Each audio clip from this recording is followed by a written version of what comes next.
ചാരോട്ടും കണ്ടിട്ട് അച്ഛൻ്റെ കയ്യിൽ ക്യാഷ് ക്യാഷ് കണ്ടിട്ടില്ല പേഴ്സിൽ. അതിനെ കുറിച്ച് എന്താ ചാരുന്ന് പറയാനല്ലേ? പൈസ വരുന്നത് പണിയെടുത്തിട്ടാ. പക്ഷെ ഇങ്ങനെ പൈസ കൊറേ നാളെ പണിയെടുത്തിട്ടാ ലീവ് ദിവസം നമ്മൾക്ക് പോവാൻ പറ്റൂല. ലീവ് ദിവസം പൈസ കിട്ടൂല. ഓക്കെ. അപ്പോ ഓക്കെ അത് പറഞ്ഞു. അപ്പോ നമ്മുടെ ലീവിന്റെ അടുത്ത ദിവസം നമുക്ക് ഓഫീസിൽ പോവാം. ഓഫീസിൽ നല്ല AC ഉണ്ടാവും. അല്ല പൈസനെ കുറിച്ച് ഓക്കെ.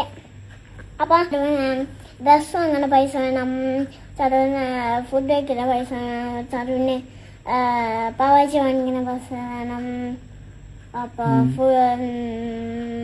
മാറിപ്പോന്ന പൈസ വേണം. ഇതിനൊക്കെ പൈസ വേണം. അപ്പൊ ചാരോട്ടിന് പൈസ ഇടാൻ വേണ്ടിട്ട് അച്ഛനൊരു ഭണ്ണാരം തന്നിട്ടില്ലേ?